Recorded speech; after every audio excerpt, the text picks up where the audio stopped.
বিশেষভাবে 5টা কাজ রাসূল সাল্লাল্লাহু আলাইহি ওয়াসাল্লাম এই কদরের রাতে করতেন। 1 নম্বর কাজ হচ্ছে তিনি সারা রাত জেগে ইবাদত করতেন এবং পরিবারের লোকদেরকে ঘুমোতে দিতেন না, উঠিয়ে দিতেন। বছরের অন্য কোন সময়ে সারা রাত জেগে ইবাদত করার কোন নজির রাসূল সাল্লাল্লাহু আলাইহি ওয়াসাল্লামের জীবনে ছিল না। সব রাতে ঘুমাতেন। আমি জোহর বারুতে একটা কনভেনশনে the daily routine of prophet সাল্লাল্লাহু আলাইহি ওয়াসাল্লাম একটা আলোচনা করেছিলাম, যেখানে রাসূল সাল্লাল্লাহু আলাইহি ওয়াসাল্লামের দৈনন্দিন জীবনের রুটিন আলোচনা করেছিলাম। সেখানে আমরা বলেছি যে রাসূল সাল্লাল্লাহু আলাইহি ওয়াসাল্লামের দৈনন্দিন অভ্যাস ছিল তিনি এশার পরেই তাড়াতাড়ি ঘুমিয়ে পড়তেন আর মিড নাইটে উঠতেন। রাসূল সাল্লাল্লাহু আলাইহি ওয়াসাল্লামের কর্মদিবস শুরু হতো মিড নাইটে। আমাদের তো সকালে কারো আরো অনেক পরে শুরু হয়, রাসূল সাল্লাল্লাহু আলাইহি ওয়াসাল্লামের কর্মদিবস শুরু হতো বেসিক্যালি মিড নাইটে। এশার পরে কথাবার্তা না বলে আগে ঘুমোতে যেতেন, মিড নাইটে উঠতেন, কিন্তু ঘুমাতেন। ঘুম ছাড়া রাত কাটাতেন না। সারা বছরের এটা ছিল যে এশার পর ঘুমোতে যেতেন, except the last 10 days of Ramadan. রমাদানের শেষ 10 রাতে রাসূল সাল্লাল্লাহু আলাইহি ওয়াসাল্লাম ঘুমাতেন না। এই 10 দিনের ব্যাপারেই পাওয়া যায় সারা রাত জেগে তিনি ইবাদত করতেন। আম্মা জান আয়েশা রাদিয়াল্লাহু তাআলা আনহা বলেন, ইদা দাখালাল আশরু আহিয়াল লাইলা ওয়া আইখাযা আহলা ওয়া জাদ্দা ওয়া শাদ্দাল মিজার। রমাদানের শেষ দশক যখন আসতো রাসূল সাল্লাল্লাহু আলাইহি ওয়াসাল্লাম সারা রাত জেগে ইবাদত করতেন। পরিবারের সদস্যদেরকে জাগিয়ে তুলতেন, স্ত্রীদের ঘুমাতে দিতেন না, জাগিয়ে তুলতেন। ফাতেমা রাদিয়াল্লাহু তাআলা আনহার ঘর পাশেই ছিল, তাদেরকে যে জাগাতেন এবং নিজে সারা রাত ইবাদত করতেনই। জাদ্দা ওয়া শাদ্দাল মিজার, খুবই বলিষ্ঠ ভাবে, খুব মজবুত ভাবে কোমরে গামছা বেঁধে নামার একটা এক্সপ্রেশন এখানে দেওয়া হয়েছে। মিজার, ইজহার মানে হচ্ছে বাংলা করলে হয় লুঙ্গি। লুঙ্গি আমরা যখন খুব শক্ত কোনো কাজ করতে যাই তখন তারা কি করে, খুব টাইট করে লুঙ্গিটা বাঁধে। তার মানে বোঝানো হচ্ছে রাসূল সাল্লাল্লাহু আলাইহি ওয়াসাল্লাম কোমরে ভালো করে লুঙ্গি বেঁধে বা গামছা বেঁধে আটকাট বেঁধে নামতেন শেষ 10 দিনের জন্য। এই সময় তিনি মানে কাউকে কেমন যেন চিনতেন না, সবসময় ইবাদতে মগ্ন থাকতেন। এটা আমরা করতে পারি যে শেষ 10 দিনে, আর যেহেতু 3 দিন বাকি, আমরা একটা স্পেশাল প্ল্যান করতে পারি যে আমরা আমাদের সর্বোচ্চটুকু উজাড় করে দিয়ে লাস্ট 10 days অফ রমাদানের এই বরকত আমরা হাসিল করবো, এটা যেন আমাদের মিস না হয়। তাহলে এটা আমরা একটা পেলাম। 2 নাম্বার হচ্ছে ইতিকাফ করা। রাসূলুল্লাহ সাল্লাল্লাহু আলাইহি ওয়াসাল্লাম রমাদানের শেষ 10 দিন ইতিকাফ করতেন। আমাদের আয়েশা রাদিয়াল্লাহু তাআলা আনহা বলেন, কানা ইয়াতাকিফুল আশরাল আওয়াখির মিন রমাদান। রমাদানের শেষ দশকে তিনি ইতিকাফ করতেন হাত্তা তাওয়াফাহুল্লাহ, ওনার ইন্তেকালের আগ পর্যন্ত এই অভ্যাসটাই তিনি জারি রেখেছেন। সুম্মা আতাকাফা আজওয়াজুহু মিন বাদে, তারপরে ওনার স্ত্রীরা ইতিকাফ করেছেন। আরেক বর্ণনায় এসেছে ইয়াতাকিফু কুল্লা রমাদানা 10 আইয়াম, প্রতি রমাদানে তিনি 10 দিন ইতিকাফ করেছেন। কিন্তু যেই বছর তিনি ইন্তেকাল করবেন সে বছর তিনি 20 দিন ইতিকাফ করেছিলেন। প্রতি রমাদানে 10 দিন, আর যে বছর ইন্তেকাল করবেন সে বছর কয় দিন? 20 দিন তিনি ইতিকাফ করেছিলেন মসজিদে নববীতে। তাহলে আমরা এই রমাদানের শেষ দশকে এটা করতে পারি। 2 নম্বর পয়েন্ট হচ্ছে ইতিকাফ করা।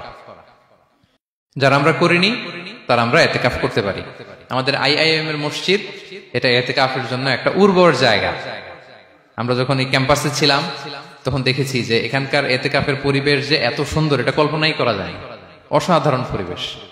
আপনি যদি ইতিকাফ নাও করেন, রাত 2টা বা 3টার দিকে সেন্ট্রাল মস্কে এসে বসে থাকলেও হবে। রাত 2টা 3টার দিকে এসে বসে থাকলে দেখবেন যে কেউ সেজদায় পড়ে কান্না করতেছে, কেউ হালাকা করতেছে, কেউ তাসবিহ পড়তেছে, কেউ কোরআন তেলাওয়াত করতেছে। মানে এত সুন্দর পরিবেশ, ওটা দেখলেই আপনার ইবাদত করতে মন চাইবে। তো আমরা যেন ইতিকাফ করার চেষ্টা করি। ইতিকাফ করতে না পারলে শেষ দশকের রাতগুলো যেন মসজিদে কাটানোর চেষ্টা করি, তা না পারলেও বাসায় যেন এই রাতগুলো আমরা মিস না করি। বিশেষ করে সেন্ট্রাল মস্কে তো অসাধারণ পরিবেশ, এটা হাইলি রেকমেন্ডেড। ইফ পসিবল আপনারা আসবেন, এখানে ইবাদতের চমৎকার পরিবেশ থাকে। 3 নাম্বার হচ্ছে রাসূল সাল্লাল্লাহু আলাইহি ওয়াসাল্লাম এবং জিবরাইল আলাইহিস সালাম যৌথভাবে কোরআন রিভিশন করতেন। খুব ইন্টারেস্টিং। সারা বছর যেটা নাজিল হতো, রমাদানে জিবরাইল আলাইহিস সালাম রাসূল সাল্লাল্লাহু আলাইহি ওয়াসাল্লামকে শোনাতেন, রাসূল সাল্লাল্লাহু আলাইহি ওয়াসাল্লাম জিবরাইল আলাইহিস সালামকে শোনাতেন।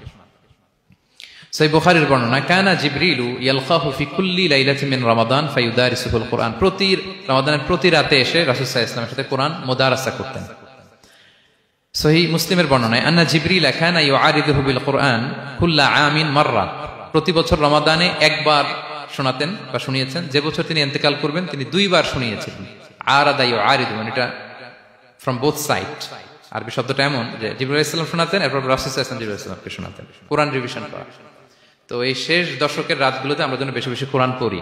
কোরআন তেলাওয়াত, কোরআনিক রেসাইটেশন হতে পারে, কোরআনের অর্থ পড়া হতে পারে, তাদাব্বুরে কোরআন হতে পারে, কোরআনের হালাকায় জয়েন করা হতে পারে। ইন ইটস এনি ফর্ম আমরা যেন কোরআনের সাথে অ্যাটাচমেন্টটা বাড়াই লাস্ট 10 days অফ রমাদানে। 4 নাম্বার কিয়ামুল লাইল করা। রাসূল সাল্লাল্লাহু আলাইহি ওয়াসাল্লাম কিয়ামুল লাইল করতেন এবং কিয়ামুল লাইল শব্দটাকে রাসূল সাল্লাল্লাহু আলাইহি ওয়াসাল্লাম কদরের সাথে জুড়ে দিয়েছেন। সহিহ বুখারীর বর্ণনায় তিনি বলেছেন, মান কামা লাইলাতুল কদরি ঈমানা ওয়া ইহতিসাবা গুফিরা লাহু মা তাকদ্দামা মিন যামবি। কদরের রাতে যে কিয়ামুল লাইল করে বিশ্বাস নিয়ে এবং নাজাতের প্রত্যাশা নিয়ে, তার পূর্বের সমস্ত গুনাহ আল্লাহ তাআলা ক্ষমা করে দিবেন। তাহলে কিয়ামুল লাইলটা রাসূল সাল্লাল্লাহু আলাইহি ওয়াসাল্লাম বিশেষভাবে কদরের রাতের সাথে সম্পৃক্ত করেছেন। আমরা যেন প্রতি রাতে কিয়ামুল লাইল করি, লম্বা সময় যেন দাঁড়িয়ে থাকি, লম্বা সময় কোরআনিক রিসাইটেশন করি দাঁড়িয়ে থেকে, লম্বা সময় রুকু, লম্বা সময় সিজদা, স্পেশালি সিজদা। আখরাবু মা ইয়াকুনুল আবদু মির রাব্বিহি ওয়া হুয়া সাজিদ ফাআকসিরু ফিহি দুআ। বান্দা যখন সিজদায় থাকে আল্লাহ সবচেয়ে কাছে থাকে, তো আমরা তো আল্লাহর সবচেয়ে কাছে যেতে চাই এই ক্রিম টাইমটাতে, কি বলেন? আমরা যেন লম্বা সময় সিজদাতে থাকি। কিন্তু আমাদের অনেকের যেটা হয়, নামাজে তাড়াহুড়ো, অনেকের সব ব্যস্ততা যখন নামাজে দাঁড়াই এরকম হয়ে যায়। রাসূল সাল্লাল্লাহু আলাইহি ওয়াসাল্লামের সালাত যদি আমরা খেয়াল করি, বিশেষ করে কিয়ামুল লাইলে এত যে সুন্দর ছিল। আম্মাজান আয়েশা রাদিয়াল্লাহু তাআলা আনহাকে জিজ্ঞেস করা হয়েছিল যে, হে আম্মাজান, রাসূল সাল্লাল্লাহু আলাইহি ওয়াসাল্লামের কিয়ামুল লাইল কেমন ছিল, কিভাবে কিয়ামুল লাইল করতেন? আম্মাজান আয়েশা, দেখেন ওনার এক্সপ্রেশনটা কত সুন্দর। তিনি বলেছেন, ফালা তাসআল আন হুসনিহিন্না ওয়া তুলিহিন্না। রাসূল সাল্লাল্লাহু আলাইহি ওয়াসাল্লামের কিয়াম যে কত সুন্দর ছিল, কত লম্বা ছিল, আমায় জিজ্ঞেস করুন, আমি বলতে পারবো না। আমরা অনেক সময় যখন খুব বেশি চমৎকার কিছু হয় তো আমরা কি বলি, ভাই এত সুন্দর ছিল, আমি বোঝাতে পারবো না। এরকম বলি না যে এত অসাধারণ, আমি বলে বোঝাতে পারবো না। বাংলাতেও কিন্তু আমরা বলি এত চমৎকার, বলে বোঝাতে পারবো না, শব্দের বুননে, ভাষার বুননে আমি ফুটিয়ে তুলতে পারবো না। তো আম্মাজান আয়েশা এটাই বলেছিলেন, ফালা তাসআল আন হুসনিহিন্না ওয়া তুলিহিন্না। রাসূল সাল্লাল্লাহু আলাইহি ওয়াসাল্লামের রাতের নামাজ কিয়ামুল লাইল যে কত সুন্দর ছিল, কত দীর্ঘ ছিল, লম্বা ছিল, আমায় জিজ্ঞেস করো না, আমি বলে বোঝাতে পারবো না।